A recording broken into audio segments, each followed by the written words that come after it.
Oi pessoal, aqui é Marcelo Serrano, esse é mais um episódio do podcast Tal Views.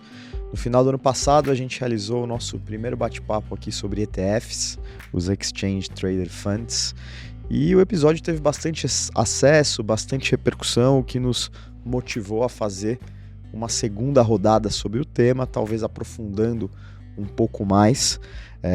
Globalmente, essa classe de ativos soma mais de 10 trilhões de dólares, sendo 70% desse volume alocado aí por investidores nos Estados Unidos. Quando a gente olha para o Brasil, o número gira aí em torno de 55 bilhões de reais.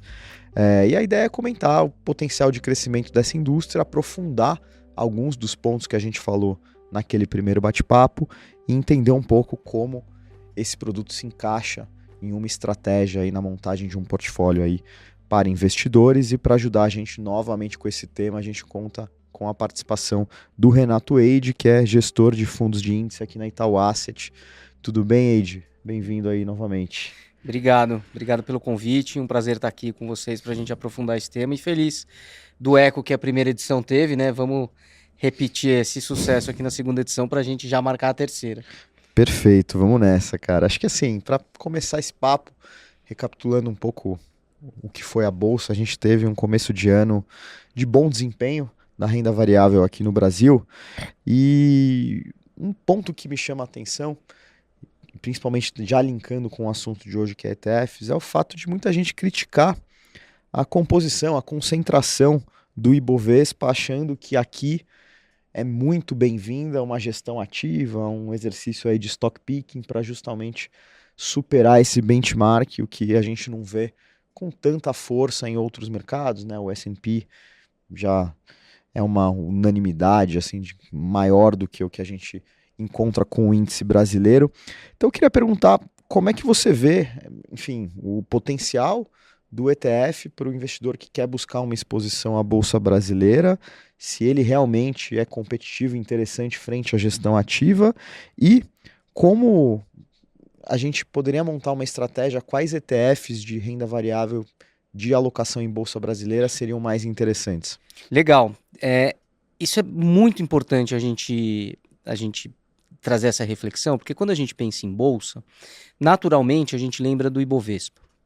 O Ibovespa é um índice que está sendo calculado há mais de 30 anos dentro do nosso mercado. Tem suas críticas, tem suas vantagens. Enfim, é um índice como todo índice, né? Ele vai ter momentos em que ele vai funcionar super bem, e momentos que ele não vai funcionar tão bem. E eu acho que a gente precisa entender o que é cada um desses índices, né? Que a gente tem a possibilidade de se investir.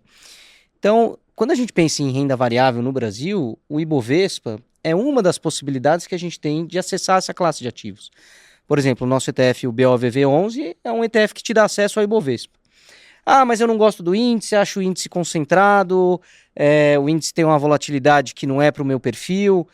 Ok, faz parte, né? A gente tem um ETF de dividendos, que é o DIVO11, que segue o índice de dividendos da B3.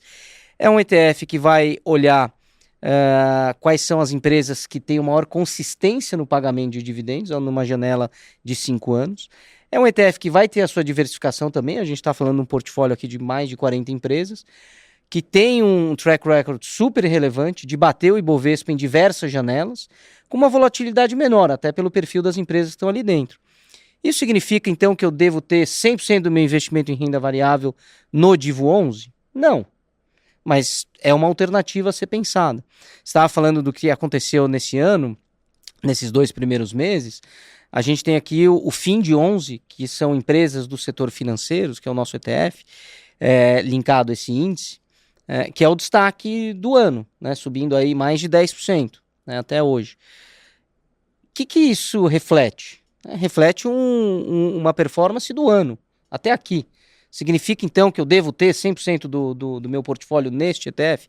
Não, mas saiba que, assim como outros ETFs, né, o MATB11, que é ligado no setor de materiais básicos, né, o GOV, que são empresas dentro que se destacam dentro do setor de governança, enfim, são alternativas ao índice Bovespa, né? E aí, um pensar sobre essa montagem de portfólio, como que eu enxergo um portfólio a partir de ETFs, identificando esses índices, entendendo o comportamento desses índices frente ao cenário que a gente está vivendo, ou o cenário prospectivo que eu tenho, e alinhando ao meu objetivo de investimento. Então, quando a gente compara uma carteira 100% Ibovespa e não traz essa amplitude de ETFs que a gente tem, a gente está deixando muito na mesa em termos de oportunidade, em termos de flexibilidade, versatilidade na construção de portfólio, né? Uma ideia muito simples, e aqui não é uma sugestão, uma recomendação de investimento, mas eu gosto muito do pensar que é numa construção que é muito simples. 40% de BOVV, 40% de Divo 11 e 20% do nosso ETF de Small Cap. Por que eu penso nessa composição de portfólio? 40% do BOVV 11 vai me dar um ganho em cima do Ibovespa, porque a gente remunera o nosso investidor com a receita do aluguel que a gente tem dentro do ETF. Isso mais do que compensa a taxa de administração. Então, só nessa, o investidor já parte de Ibovespa mais algum alfa pela receita do aluguel. 40% do Divo 11, porque é um ETF que tem uma volatilidade que tende a ser menor do que o Ibovespa, com uma performance que muitas vezes consegue superar o Ibovespa, porque o dividendo é reinvestido no ETF. A gente está falando aqui um dividendo histórico aqui da Bolsa de 7% a 8% ao ano, que é reinvestido. Então isso, quando a gente olha no médio e longo prazo, tem um efeito relevante. E por que os 20% de small cap? Porque quando eu tenho estilingadas no mercado, e as small caps são aquelas empresas que vão andar, este portfólio não fica muito para trás do resto do mercado. Então traz aquela sensação de, opa, legal, eu estou sempre brigando ali pelo primeiro e segundo quartil. Então é uma montagem super simples para tentar traduzir aqui o que seria esse Lego, né, que os ETFs permitem a gente ter quando a gente pensa em termos de investimento. Bacana, pegar o final da tua resposta para linkar com um texto seu que eu li recentemente que falava um exemplo de macroalocação composta por renda variável visando crescimento, renda fixa visando estabilidade e ativos talvez alternativos como o Bitcoin visando o processo de descorrelação aí desses dois primeiros citados. Queria entender um pouco mais racional por trás dessa alocação e também perguntar como que num cenário como esse portfólio que eu exemplifiquei, funcionaria bem a junção de estratégias passivas com ETFs e gestão ativa. Isso é assim, quando a gente pensa em investimento, né, o único almoço grátis que a gente tem é a diversificação. Então a gente combinar renda fixa local, renda variável local, estratégias internacionais, como o S&P que você citou no começo da nossa conversa, trazer o Bitcoin, que é algo descorrelacionado, tanto dos ativos locais quanto dos ativos internacionais já super conhecidos, né? Eu acho que é algo extremamente relevante. E quando a gente está falando de ETF, eu sempre trago aqui o pensar que são estratégias indexadas e não passivas, porque o índice é algo extremamente dinâmico, que ele vai se renovando, né? O índice de dividendos hoje é diferente do índice de dividendos de 5 anos atrás, e assim sucessivamente, né? O Ibovespa. Então são estratégias dinâmicas que devem sim ser combinadas com as estratégias ativas. Mas voltando nesse pensar sobre essa alocação global, é algo extremamente relevante. Quando a gente pensa na demanda que a gente vê, né, por renda fixa, é algo natural de se esperar pelo momento do ciclo que a gente está, mas veja que a gente acabou de falar que, por exemplo, ETFs de renda variável, quando a gente olha esse ranking de performance até aqui, são os destaques do ano. No ano que a gente está falando da renda fixa.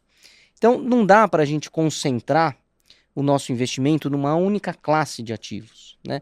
A gente tem que sempre pensar, bom, então é o ano da renda fixa, dado meus objetivos, provavelmente eu vou colocar a maior parte dos meus investimentos na renda fixa, e aqui dentro da renda fixa eu tenho diversas alternativas, mas é importante, por exemplo, eu trazer um investimento internacional para o meu portfólio, né?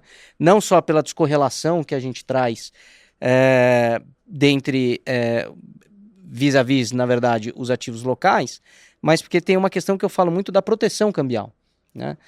E aqui, além do pensar sobre investimento, Tem um estudo que a GV soltou no final do ano passado, mostrando que a nossa cesta de consumo, né, tem mais ou menos ali 18% de peso de bens em dólar.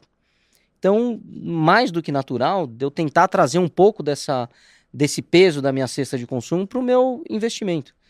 E aqui não é um número mágico, não é um número, então eu tenho que ter 18% de investimento internacional. Cada investidor vai entender qual o percentual que lhe cabe, mas o que eu deixo aqui comece. Porque é importante do ponto de vista econômico, né, vis-à-vis o estudo aqui que a GV trouxe, e também do ponto de vista de investimento, pela questão da descorrelação. Então, quando a gente pensa nessa construção, nessa macroalocação, os ETFs já são uma ferramenta altamente fácil da gente conseguir essa construção.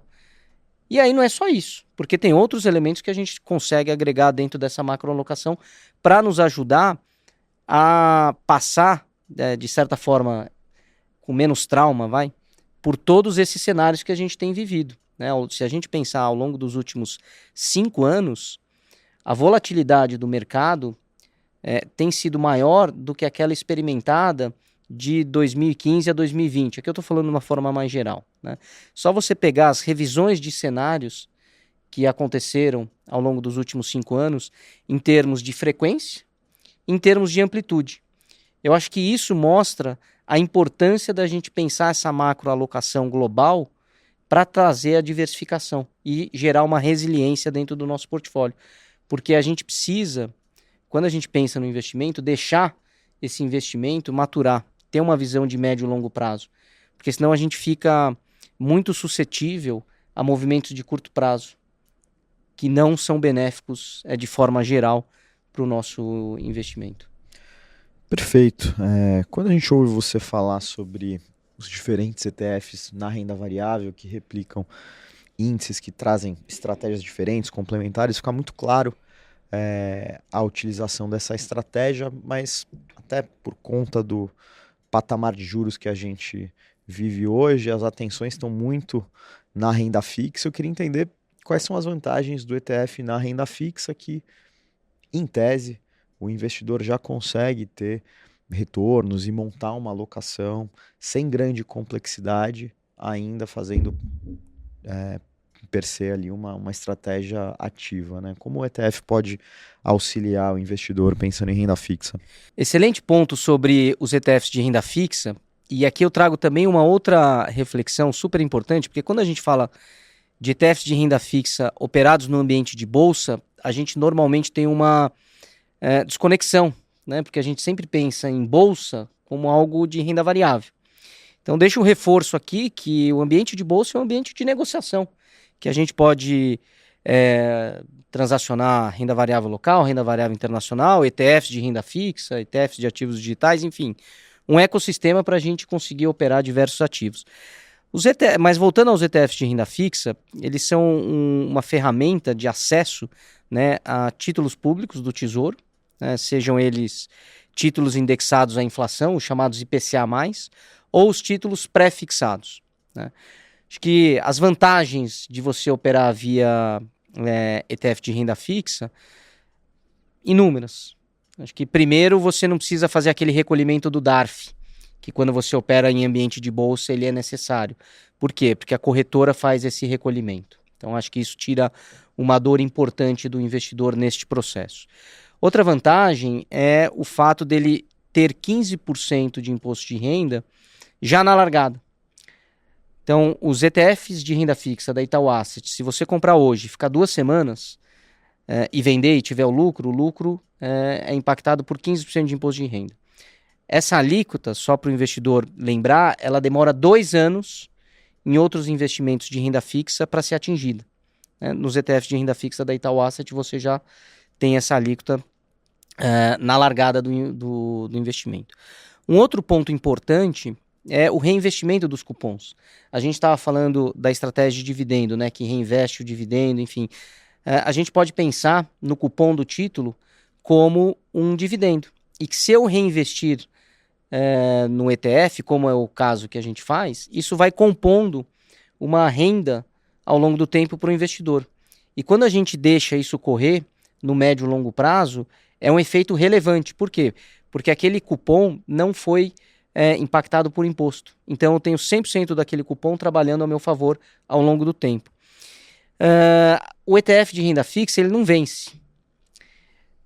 Isso é uma facilidade para o investidor que não quer se preocupar com o que a gente chama, né, o título está escorregando na curva, ele vai ficando curto e antes de vencer eu vou vender para recomprar e reinvestir em algum outro investimento.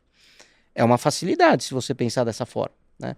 Isso significa que se eu quiser um vencimento fixo, né, para um determinado título, está errado? Não. Acho que a gente tem que pensar mais no E, como é que eu consigo combinar essas coisas e não no OU, né? E outra facilidade, né? Você tem diversos ETFs de renda fixa hoje, a Itaú Asset tem 5, 3 ligados a IPCA+, 2 ligados a títulos pré-fixados, com diversos perfis de risco, de retorno. Então, se a gente falar do B5P211, a gente está falando aqui de um ETF que tem uma volatilidade super baixa. É a parte curta das NTNBs, né, dos títulos IPCA+, com vencimento até 5 anos. Então, se eu estou buscando algo que me proteja da inflação com baixa volatilidade, muito provavelmente esse é um candidato a estar no meu portfólio. Se eu estou buscando algo com maior volatilidade, com títulos mais longos, o nosso ETF, que segue o índice IMAB5+, provavelmente é o seu candidato.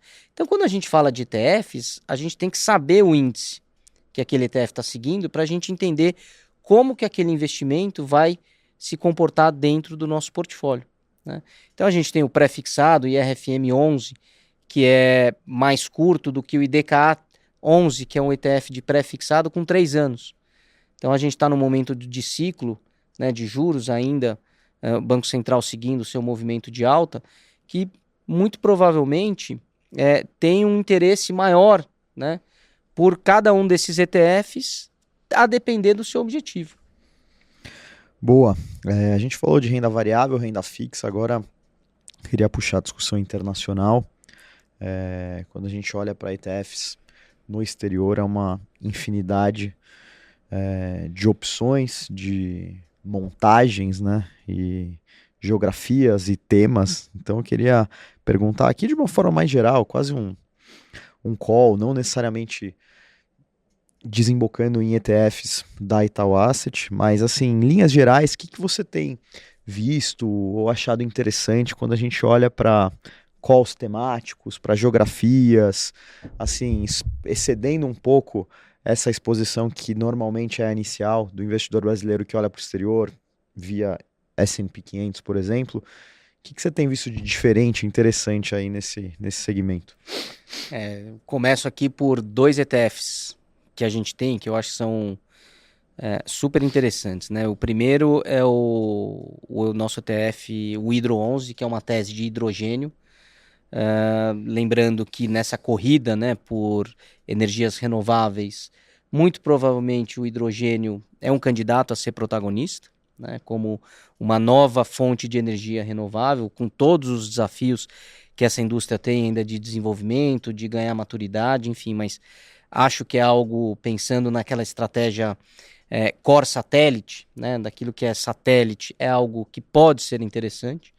Acho que tecnologia não dá para fugir, né? O nosso ETF, o Tech 11, que tem toda essa dinâmica de inteligência artificial, das empresas que estão liderando essa jornada, eu acho que é algo que a gente nem começou a entender o potencial disso, né? Acho que a gente já usa muito, já tem muita gente se estruturando em cima, usando, etc., mas quando a gente olha o potencial, todo dia a gente aprende uma coisa nova, todo dia a gente vê algo de novo surgindo, uma nova possibilidade. Então eu costumo dizer que a gente ainda não entendeu de forma estruturada todo esse potencial. Então acho que é algo para a gente refletir. Quando a gente pensa em outras possibilidades, né, o ETF ele é algo que me dá acesso de uma maneira muito simples a algo que seria difícil, ou mais complexo, ou com falta de liquidez.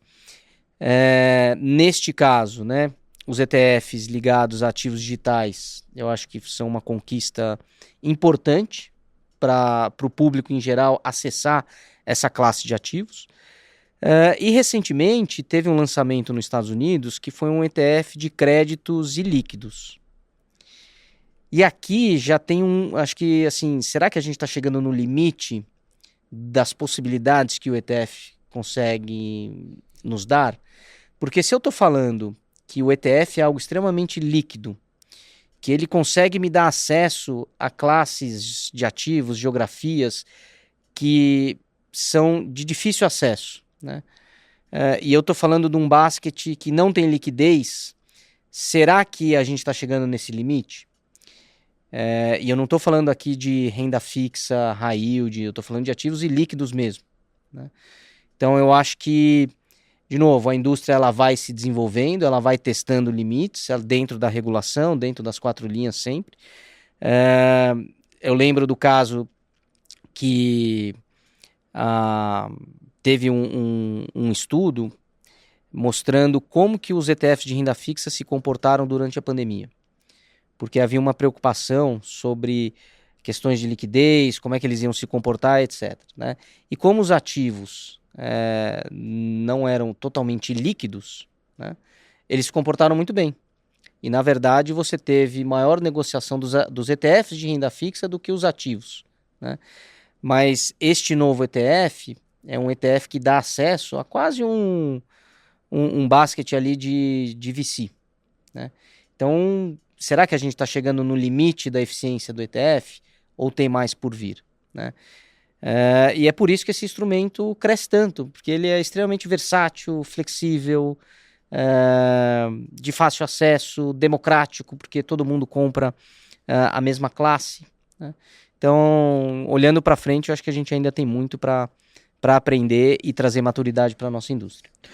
Perfeito. Eu vou voltar nesse ponto ainda de limites do ETF, possíveis distorções, mas antes eu queria fechar essa rodada de comparar gestão ativa ou acesso direto ao produto versus ETF, falando de uma modalidade que a gente ainda não falou, que é cripto, né? A gente vê um avanço de uma agenda de institucionalização das criptos, os ETFs de cripto fazem parte dessa agenda, então queria entender como você vê vantagens e desvantagens do investidor acessar o universo de criptomoedas via ETFs versus diretamente via Bitcoin, por exemplo, ou comprando diretamente outras criptos.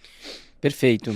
Acho que primeiro você não precisar ter a sua carteira digital, né? Aquela senha gigantesca, enfim, não é para todo mundo, né? E não significa que quem tem está errado, mas não é para todo mundo, né? O fato de você conseguir acessar o Bitcoin através do Bit11, que é uma operação de corretora, que é o nosso ETF, é super simples. Então a gente está falando de algo que te traz uma agilidade, te traz uma transparência, enfim, essa versatilidade do ETF, né, te dando acesso ao mundo dos ativos digitais. E não tem certo ou errado, né? Tem a questão da experiência. Ah, não, mas eu quero ter... Muita gente fala assim, né? Minha carteira, minhas moedas. Ah, mas onde é que estão essas moedas depositadas? De novo, você está num ambiente regulado. A gente tem aqui uma série de controles para fazer este ETF. Enfim, então acho que pensando na versatilidade, na facilidade, para quem não quer ter a sua carteira, não quer abrir conta numa outra corretora, enfim, ou não quer ter uma outra experiência, já está acostumado a investir em ambiente de corretora, o ETF de ativos digitais, né, o do Bitcoin, é uma facilidade. Questão de imposto de renda, como é que eu vou declarar, como é que eu não vou declarar, enfim. Então, eu acho que não tem um certo ou errado. Tem aquele caminho que cada um quer trilhar. Mas pensando no ETF, ele claramente abriu as portas para muitos investidores acessarem o ambiente de ativos digitais, uma vez que você tem o regulador olhando esse tipo de produto, né? Então você falou do aumento do investidor institucional, claramente, né, a gente viu no mercado americano isso acontecendo. E a segunda onda que a gente está vendo é a adoção dos ETFs, inicialmente de Bitcoin, nas carteiras recomendadas dos advisors. Então você tem uma segunda onda existindo. E por que isso? Porque ele traz essa descorrelação, né, com os ativos tradicionais, né? Ah, não adianta ter aqui um portfólio 60-40. só, né? A gente viu aí ao longo dos últimos anos o que aconteceu nesse portfólio. Então, se eu conseguir trazer elementos como ouro, como Bitcoin, para descorrelacionar dos ativos tradicionais, por que não? E aí a arte é o tempero. Qual o tamanho dessa exposição? Ah, mas tem muita volatilidade. Então, na maior parte, a gente está falando aqui de exposições de 0,5% a 3% dentro do teu portfólio, né? É quase uma opcionalidade dentro do portfólio, se a gente pensar assim. Boa. Voltando ao que foi o final da sua penúltima pergunta, ao longo dos últimos tempos a gente tem visto discussões sobre o crescimento desenfreado dos ETFs que potencialmente podem trazer distorções no mercado, um possível cenário até de bolha. Quando a gente olha mercado americano, quanto mais dinheiro tem entrado nesses fundos, naturalmente mais ações são compradas, ações essas que já estão subindo bastante e talvez de uma forma desconectada a fundamento, né? Eu queria entender se você vê isso de fato acontecendo lá fora, se é um possível risco, como é que você está vendo os efeitos do crescimento desse mercado, principalmente lá nos Estados Unidos? Cara, é muito boa esse debate, né? É um debate que ele chega a ser apaixonante, assim, porque não dá pra gente falar de um crescimento desenfreado, porque a indústria de ETFs no mercado americano tem mais de 30 anos. E este crescimento mais robusto, ele acontece a partir de 2008. E com vários eventos, né, que trazem maturidade para essa indústria. E não é só uma questão de gestão indexada versus a gestão ativa, né? É uma questão de experiência do investidor, é uma questão da demanda que ele vai trazendo, é uma questão de performance, né, de custo, de agilidade. E aqui tem um ponto que pouca gente fala, mas que os próprios gestores ativos usam os ETFs na sua gestão do dia a dia, né? Então, eu acho interessante esse debate, porque ele acaba sendo algo que, na minha leitura, é algo desnecessário, no sentido de provocar o ou. E a gente tem que entender como a gente traz mais o E para o investidor se fazer valer das vantagens que a gente tem na gestão ativa e nas vantagens que a gestão indexada oferece, né? Então, falei aqui do dinamismo que o índice tem. Ah, então você está comprando essas ações que já estão caras, né? Será? Por que vem esse contexto, né? Ah, porque eu fiz o valuation. Tá, mas o teu valuation é baseado em quê, né? Ah, mas esse índice é um índice ruim. Mas você bate o índice? Então, eu acho interessante esse debate porque, na minha visão, ele coloca muito o ou na mesa. E eu tiro o ou da mesa, né, para trazer o E em benefício do investidor, né? Tem coisas que o ETF vai te ajudar e vão fazer sentido dentro do teu objetivo de investimento. Outras coisas, não necessariamente, né? Então, eu acho que tem que ter muito esse pensar e esse cuidado, né, de você deve ter só ETFs dentro do seu portfólio? Não. Mas você tem que ter só gestão ativa dentro do teu portfólio, assim como ativos direto? Provavelmente não também. Boa. Acho que para fechar eu queria replicar essa mesma reflexão olhando para o Brasil, né? Acho que aqui o cenário é ainda distinto, né? Os ETFs não representam uma parcela tão significativa como a gente vê lá fora, embora sigam em crescimento. Acho que não a ponto de gerar essas possíveis distorções que a gente falou. Mas como você projeta o desenvolvimento dessa indústria no Brasil? O que pode ser risco? O que pode ser trigger aí de crescimento da indústria? Como é que você está olhando? Acho que olhando para o Brasil, né, pensando naquela estratégia de investimento do que é core, do que é satélite, de novo, não tem então eu vou ter só ETFs, ou só vou ter a gestão ativa, ou só ativos diretos, né? O segredo é justamente essa composição. A gente estava falando dos ETFs de renda fixa. Então, por exemplo, se eu sou um cara que eu não quero receber os cupons dos títulos, não quero me preocupar com o vencimento do título, ele escorregar na curva, os ETFs são um candidato a serem protagonista dentro do que é core do meu portfólio. Ah, não, mas eu quero títulos isentos específicos. Cara, tem ativos. Ah, eu quero estratégias de crédito que eu não consigo via ETFs. A indústria de crédito ano passado foi destaque em captação, né, mostrando que está aí para resolver um problema do investidor. Os ETFs hoje ainda não conseguem endereçar toda essa demanda, né? Então tem que ter tem que ter esse debate para a gente cada vez mais falar, cara, isso daqui provavelmente você consegue fazer via ETF, onde você vai ter uma transparência, flexibilidade, um custo mais eficiente. Isso daqui, cara, segue onde você tá muito bem. Você não vai conseguir acessar esse tipo de tese de investimento via ETF. E aonde eles forem concorrentes, que ótimo que a gente tem concorrência, né? Quando a gente tem concorrência, o investidor se beneficia. Ele vai poder ter a opção, que é a opção de graça, todo mundo quer. Então, beleza. Eu acho que esse é um debate salutar, da gente trazer as opções, mostrar para o investidor quais são as alternativas e, em conjunto, né, entendendo o objetivo de cada investidor, fazer essa construção, né? Eu acho que a clareza de você mostrar o que eu falo aqui do menu de possíveis investimentos é que ajuda o investidor na jornada dele para atingir o que ele almeja como objetivo. Muito bom, acho que a gente conseguiu concluir a nossa segunda pauta aqui sobre ETFs. Queria novamente agradecer o Renato Wade pela participação e já deixar um convite aí para daqui a alguns meses a gente fazer a terceira rodada aqui. Legal, obrigado pessoal, é sempre um prazer estar aqui. Como eu falei, espero que tenha eco essa segunda rodada para a gente ir para a terceira. Eu acho que são temas como esse, né? Mas é gestão indexada, é gestão ativa, que ajudam a gente a crescer a maturidade do tema investimento dentro do nosso país. Algo extremamente relevante para a gente enquanto sociedade e, claro, enquanto investidor também. Boa, valeu. Obrigado.